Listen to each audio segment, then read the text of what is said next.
उस लैब के ऑब्जेक्टिव्स ये हैं कि हमें एनालिसिस करना है फ्रीक्वेंसी वर्सेस जी प्लेन, ठीक है। सबसे पहले तो हम अपने टास्क पर जाते हैं जो हमने टास्क करने हैं।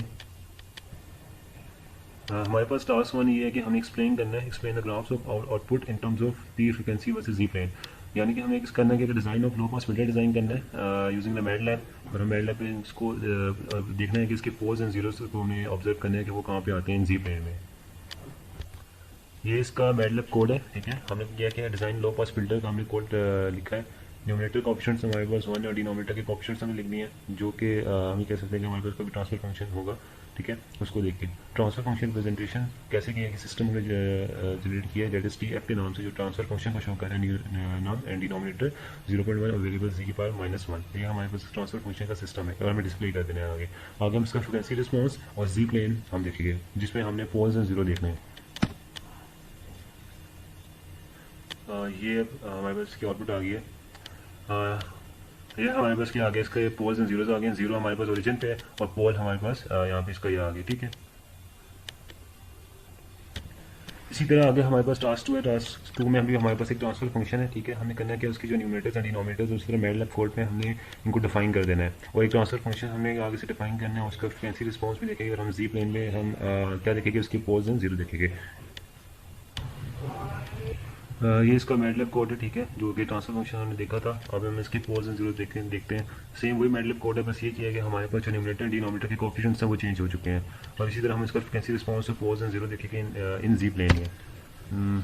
अब आगे, अब ये इसके हमारे पास पोल्स एंड जीरोस आ चुके हैं इस ट्रांसफर फंक्शन के। आगे हमारे पास टास्क थ्री है। टास्क थ्री में भी हमें ये करना है, लेकिन हमें क्या करना है, इसमें हमारे पास रूट्स हमें निकालने हैं।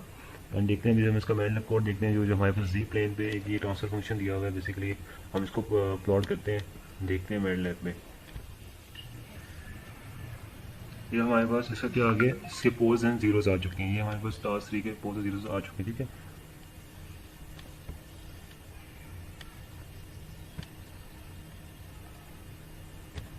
आगे हमारे पास टास्क फोर है। टास्क फोर में हमने क्या करना है, वही ट्रांसफर फंक्शन हमें दिया हुआ है, एक 1/1 + 0.5 जी की पावर -1, ठीक है। हमने इसका भी मैडलैब कोड लिखना है उसी तरह जिससे हमने पिछले किए हैं। अब हम मैडलैब में देखते हैं क्या होता है।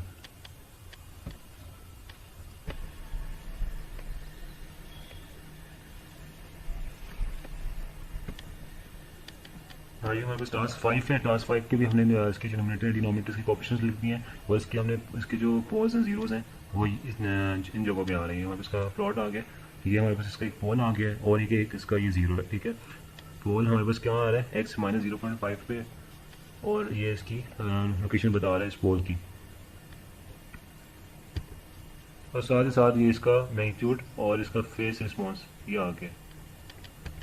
आगे हमारे पास टास्क फाइव है। टास्क फाइव में भी हमें ये करना है कि ट्रांसफर फंक्शन हमारे पास गिवन है, और हमें इसके सबसे पहले क्या करना है, इसके जो नोमिनेटर और डिनोमिनेटर के जो कोएफिशिएंट्स हैं वो हमने डिफाइन कर देने हैं, और आगे उनके रूट्स निकालने हैं, उनका ट्रांसफर फंक्शन लिखना है, एंड उनका frequency response G plane, and G plane पे हमने उनके पोल्स एंड जीरो देख लेने हैं, ठीक है। आगे हम मैडलैब में इसको देखते हैं। ये इसका मैडलैब कोड है, ठीक है। मैडलैब में ऑब्जर्व किया। आगे हम इसके पोल्स एंड जीरोस देखते हैं। ये हमारे पास क्या आ गया, इसके पोल्स आ गए डिफरेंट लोकेशंस पे। ये इसका पॉइंट बता रहा है, एक्स हमारे पास 0.9 और वाई हमारे पास 0.2656 है, सही है। इसी तरह दूसरे पोल पे हम जाते हैं। इसी तरह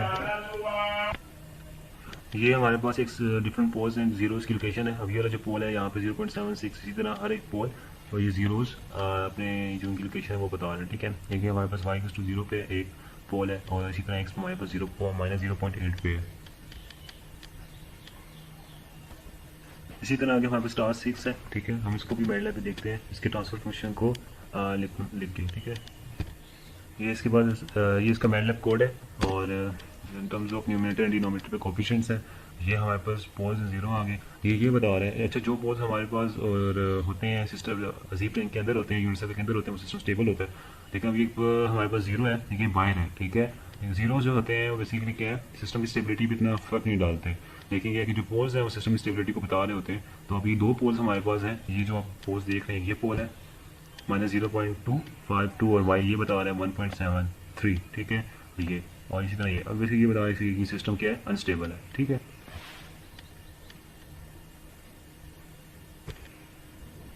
आगे हमारे पास टास्क 7 है। टास्क 7 का भी हम इसका ट्रांसफर फंक्शन देखते हैं जो कि लिखा हुआ है आपके सामने 1 प्लस जी की पावर -1 एंड सो ऑन, ठीक है।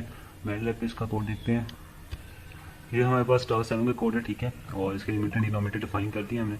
आगे इसका मैं देखता हूँ इसके ग्राफ। ये इसके पोल्स में 0 आ चुके हैं। ये जो एक 0 है, एक 0 हमारे पास बाहर आ गया है, ये भी 0 बाहर है। और जो पोल्स हैं वो हमारे पास यूनिट सर्कल के सर्कल पे लाइक कर रहे हैं। इसका मतलब ये है कि जो हमारे पास सिस्टम है ये मार्जिनली स्टेबल है, ठीक है। और क्योंकि पोल्स जो हैं सारे के सारे पोल्स हमारे पास बाउंड्री पे लाइक कर रहे हैं। ये पोल्स की लोकेशन है जो कि हमारे पास बाउंड्री पे लाइक कर रहे हैं। आगे है ये हमारे पास टास्क 8 है, उसी तरह ही है। नाम न्यूमरेटर डिनोमिनेटर्स के ऑप्शन चेंज और ट्रांसफर फंक्शन हमारे पास चेंज है, ठीक है। वही सेम कोड हमने इसको मैटलैब पे लिखना है।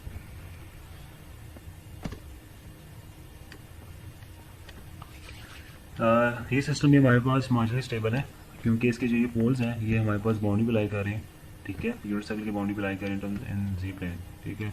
और 2 जीरोज हैं वो अंदर है, लेकिन जीरो जो है वो सिस्टम स्टेबिलिटी पे इतना फर्क नहीं डालते। आगे हमारे पास ये टास्क 9 है, ठीक है। टास्क 9 में हमें क्या करना है, एक्सप्लेन द ग्राफ्स, वही है। इसमें हमने रूट्स भी निकालने हैं एंड ट्रांसफर फंक्शन देखना है और हमें क्या देखना है, पोल्स एंड जीरोज देखने हैं।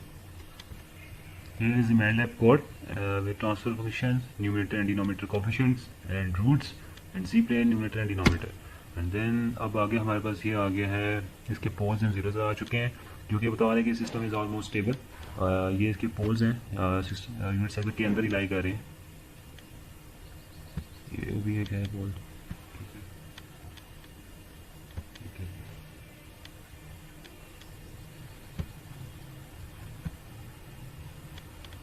ओके।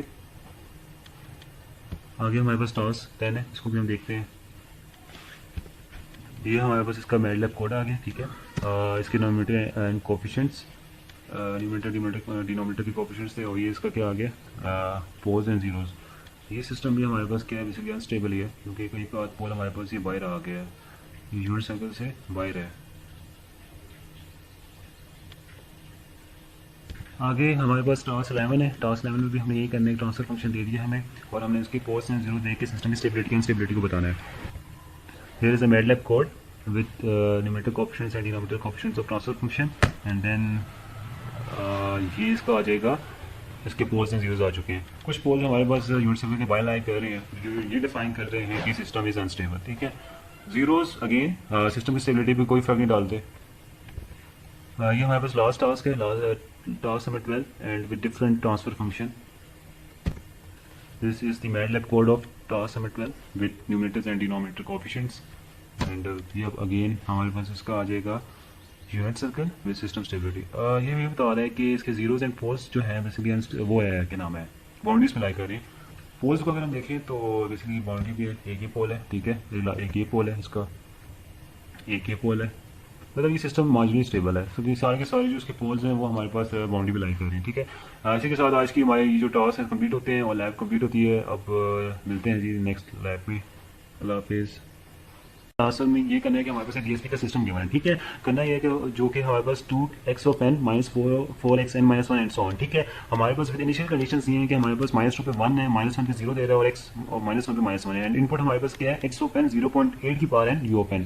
करना ये है कि कंप्यूट करना है the system response y of n for 20 samples. जो हमारे पास सैंपल्स हैं वो हमारे पास 20 हैं यूजिंग द मैटलैब। हम इसे मैटलैब भी परफॉर्म करेंगे, और ये हमारे पास एक रेफरेंस बुक दी है जिसमें से ये हमारे पास एक कोड है जो हमें दिया हुआ है, following code will be use, ठीक है। हम ये कोड यूज़ करेंगे, ठीक है। और इसके अलावा हम देखते हैं कि सिस्टम को, ठीक है, सिस्टम का रिस्पॉन्स देखते हैं फॉर 20 सैंपल्स।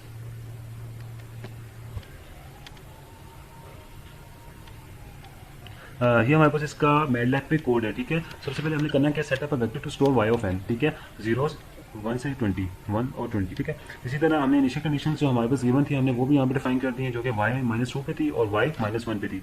क्या थी हमारे पास, y -2 पे हमारे पास थी 1 और -1 पे क्या थी 0। उसी तरह ये हमारे पास इनिशियल कंडीशन है वो हमें लिख दी है। इसी तरह कंप्यूट टाइम इंडेक्सेस, ये हमारे पास टाइम है जो कि 0 से 19 तक है, और 1 का हमारे पास इसमें वो है स्पेस है, ठीक है, स्टेप है। इसी तरह x जो हमारे पास 20 सैंपल्स के लिए हमारे पास इनपुट सिग्नल था वो था 0.8 की पावर n, और दूसरी हमारे पास इनिशियल कंडीशंस थी x के लिए, ठीक है। x के लिए हमारे पास -2 पे 0 और -1 के लिए 1 थी, ठीक है। और फॉर लूप लगा के